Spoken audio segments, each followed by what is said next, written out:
Assalamualaikum warahmatullahi wabarakatuh. Kembali lagi bertemu dengan channel Uma Mita.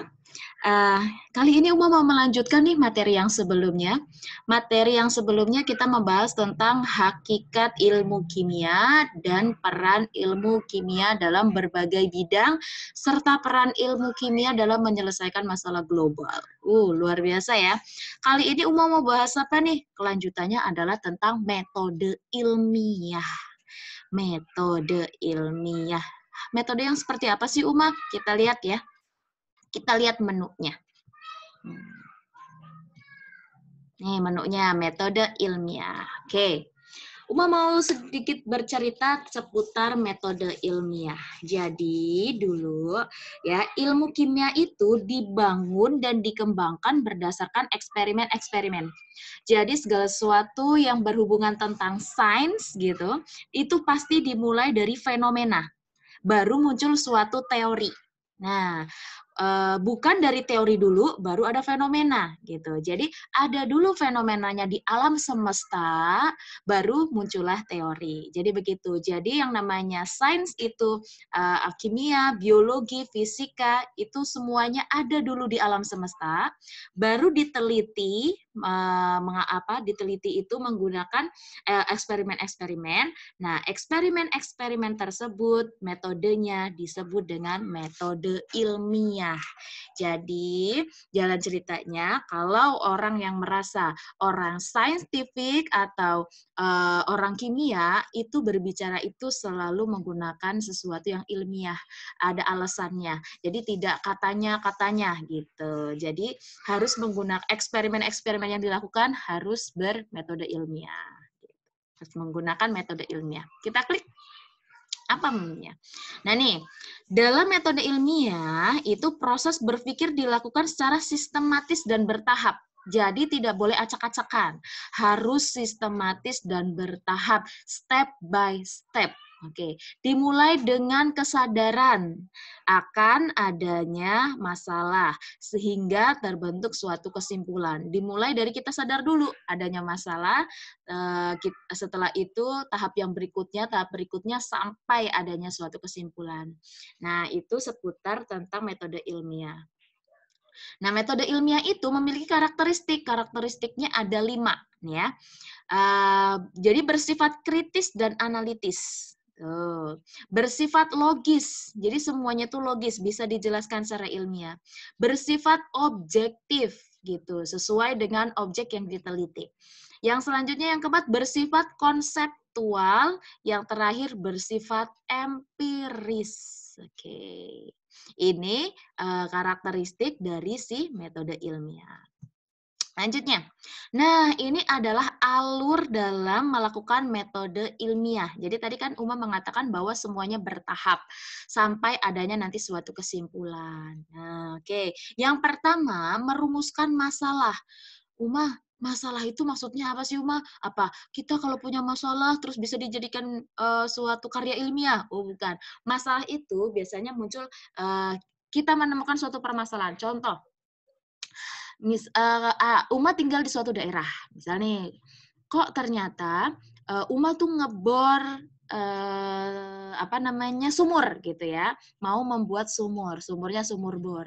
Setelah dibor berapa puluh meter, ternyata tidak mendapatkan air yang bagus.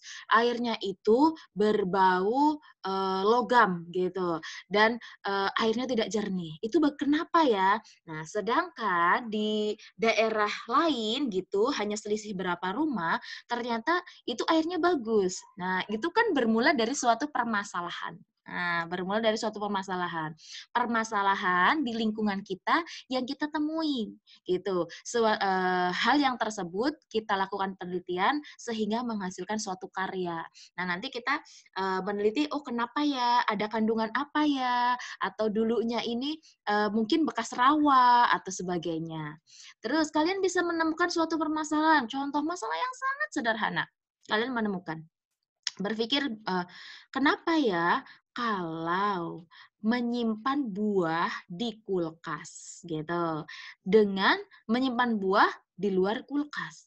Kenapa yang di kulkas jauh lebih tahan lama? dibandingkan yang di luar. Nah, itu kan sebenarnya suatu permasalahan dan itu bisa dijelaskan secara ilmiah gitu, bukan karena, "Oh iyalah kulkas kan dingin." Nah, emang kenapa kalau dingin? Berarti kan harus ada penjelasan secara ilmiahnya. Jadi, beranjak dari permasalahan-permasalahan yang ada di lingkungan kalian, permasalahan yang sederhana, bisa diangkat permasalahan tersebut dan dirumuskan menjadi suatu rumusan masalah. Tuh, itu maksudnya. Jadi suatu penelitian itu pasti bermula dari masalah dan masalah tersebut dirumuskan dalam suatu rumusan masalah. Gitu ya. Tahap pertama, kalian menemukan permasalahan di lingkungan kalian. Oke. Tahap yang selanjutnya, menyusun kerangka teori. Nah, di tahapan ini ngapain aja sih, Uma? Nah, setelah masalah dirumuskan, setelah di tahap pertama kan kalian menemukan masalah dan merumuskan masalah. Tahap kedua itu menyusun kerangka teori. Nah, setelah masalah dirumuskan, diperlukan informasi berupa teori atau fakta di lapangan untuk mendukung masalah tersebut. Oleh karena itu, tahap selanjutnya itu menyusun kerangka teori. Oke.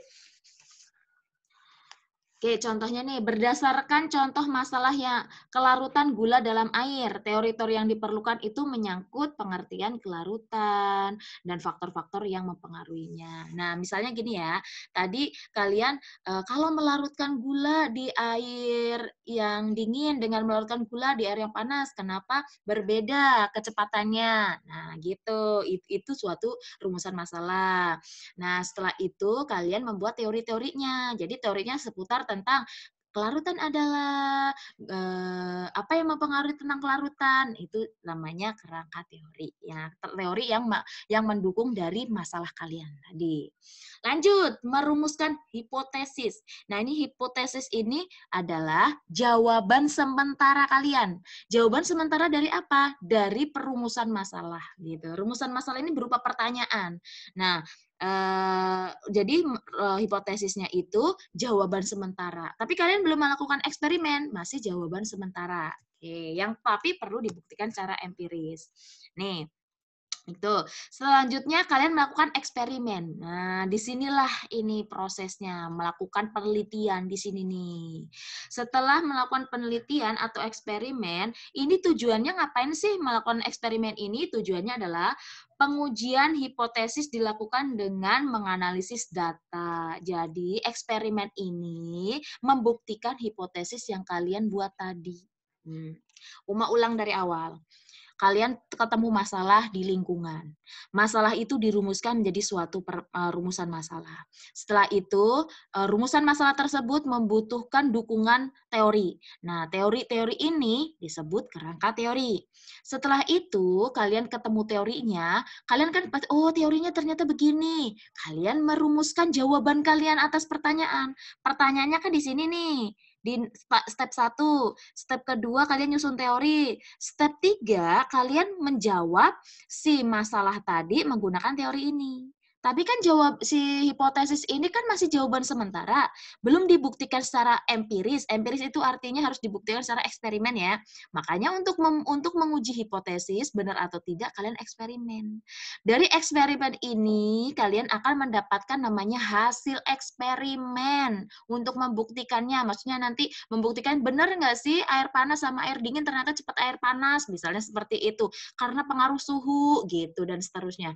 Karena suhu mempengaruhi kecepatan suatu reaksi. Nah, contohnya itu. Nah, kalian eksperimen ternyata benar hipotesisnya. Nanti ketemu data, data ini diolah, mengolah dan menganalisis data. Ini diolah, dibahas demikian rupa sehingga ketemulah menarikan kesimpulan. Setelah menarik kesimpulan selesai, maka kalian bisa mempublikasikan si metode ilmiah kalian ini, si eksperimen kalian ini dalam suatu karya, yaitu laporan ilmiah menyusun teori nih. Mempublikasikan hasil itu berupa karya ilmiah atau laporan ilmiah. Nah, nanti semuanya anak-anak Uma siswa SMA YP Unila Bandar Lampung, semuanya kalian melakukan eksperimen yang sederhana di rumah kalian secara mandiri masing-masing gitu, karena sekarang kita masih social distancing, sehingga kalian buatlah suatu eksperimen yang sederhana yang ada di rumah kalian, yang ada di lingkungan kalian. Contohnya misalnya yang dekat kali, kalian bisa mengeksperimen yang ada di kali tersebut, apa yang kalian ketemukan masalahnya, sehingga kalian susun teorinya, hipotesisnya, kalian lakukan eksperimen. Nah, setelah itu kalian susun menjadi suatu karya ilmiah, setelah itu dikumpulkan dan akan nilai yang jelas. Oke ya, jelas ya. Jadi, apa aja yang bisa kalian jadikan karya ilmiah. Oke. Selanjutnya, nah, ini bagaimana cara menyusun laporan, Uma? Nah, ini susunannya ini ada 14 item yang harus kalian susun. Ini ya. Yang pertama, judul penelitian yang jelas. Namanya penelitian, namanya karya ilmiah, itu harus ada judulnya. Kalau nggak ada judulnya, bingung ini mau bahas apa nih? Gitu.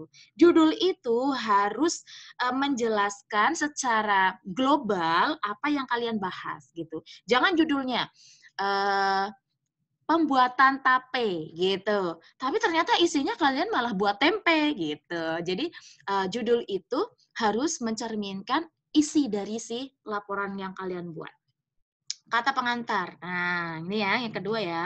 Yang ketiga, daftar tabel. Nah, kan tadi ada tabel hasil penelitian atau hasil eksperimen kalian. Itu berupa tabel. Ada daftar gambar. Gambar-gambarnya tolong nanti kalian buat step by step. Kalian misalnya mengamati apa gitu, misalnya mengamati capung misalnya, atau mengamati suatu metamorfosis gitu. Kalian satu hari kalian cekrek foto, hari kedua, hari ketiga dan seterusnya. Itu bukti kalian melakukan eksperimen yang sesungguhnya. Terus daftar lampiran. Dari daftar isi dan abstrak. Abstrak ini mengisikan tentang gambaran atau sebenarnya ringkasan kalau bahasa yang mudahnya, ringkasan supaya kalian ringkasan dari apa yang kalian lakukan, eksperimen yang kalian lakukan. Tuh. Setelah itu ada abstrak, sekarang baru ke bab-bab ya. Jadi bab 1 berisi pendahuluan. Nah, apa aja sih Uma pendahuluan ini isinya? Oke. Pendahuluan berisi uraian penelitian, meliputi latar belakang masalah yang diteliti, ruang lingkup dan pentingnya penelitian. Jadi gitu isinya ya. Serta tujuan dilakukan penelitian. Jadi isinya berupa uraian penelitian, latar belakang ngapain sih kalian meneliti ini gitu. Sama tujuan dari meneliti ini untuk apa. Terus pentingnya penelitian ini untuk apa. Bab 2. Bab 2 tentang tinjauan pustaka. Tinjauan pustaka ini berisi tentang hasil-hasil penelitian yang telah dilakukan sebelumnya. Jadi tinjauan pustaka. Nah, di tinjauan pustaka misal kalian tadi kan mengamati tentang pengaruh suhu terhadap kelarutan. Nah, tadi kan gitu ya, melarutkan di air panas dengan air yang dingin. Gitu, berarti itu kan pengaruhnya suhu. Nah, ada berupa tinjauan pustaka, penelitian-penelitian yang sama yang sudah dilakukan oleh orang lain gitu. Disitulah tinjauan pustaka yang mendukung penelitian kalian. Teori-teori yang mendukung dilakukannya penelitian dan hipotesis yang telah disusun. Jadi hipotesis masuk ke bab 2. Bab 3 tentang metode penelitian. Nah, metode apa yang kalian gunakan? Jadi, metode penelitian berisi tentang penjelasan metode atau cara yang dilakukan untuk memperoleh data penelitian serta instrumen yang diperlukan. Maksudnya gini, bahasa mudahnya Uma ya. Pendahuluan tadi isinya latar belakang masalah, kenapa kalian melakukan penelitian, apa gunanya penelitian itu, terus tujuan penelitiannya untuk apa. Nih, yang kedua, tinjauan pustaka itu berisi tentang penelitian yang sudah dilakukan sebelumnya oleh orang lain itu, terus kalian masukkan ke daftar pustaka. Terus metode penelitian, metodenya kalian mau pakai metode apa? Apa mau pakai metode apa namanya eksperimen atau praktikum. Nah, kalian pembuktiannya metode ini dengan metode apa? Atau metode observasi gitu. Kalian mengobservasi kemana gitu. Tapi Uma sarankan di sini kalian metodenya metode eksperimen. Jadi atau metode praktikum. Jadi kalian melakukan sendiri gitu ya. Jadi menghasilkan produk dan produknya bisa kalian presentasikan kepada orang banyak gitu atau hasilnya dalam bentuk karya ilmiah tadi itu. Nah, selanjutnya hasil dan pembahasan. Hasilnya udah jelas ya. Kalau hasil berarti hasil eksperimen tadi, kalian sudah melakukan eksperimen, hasilnya apa dalam bentuk tabel ya. Misalnya nih kalau suhunya suhu ruang, kalau suhunya dingin, kalau misalnya airnya 100 derajat Celcius, kalau 50 derajat Celcius cepat yang mana? Misalnya gitu. Terus dibahas kenapa? Berarti perbedaan suhu akan mempengaruhi laju reaksi atau kecepatan reaksi gitu dan seterusnya. Setelah itu kesimpulan dan saran. Nah, setelah itu daftar pustaka dan lampiran. Selesai. Harus ada 14 item ini nanti, oke? Uma tunggu untuk minggu depan kalian sudah mendapatkan hasil dari eksperimen kalian. Nanti dipresentasikan. Oke? Cukup sekian dari Uma. Untuk selanjutnya kita akan membahas tentang ini untuk pertemuan selanjutnya. Tapi untuk kali ini cukup. Uma ucapkan terima kasih. Wassalamualaikum warahmatullahi wabarakatuh.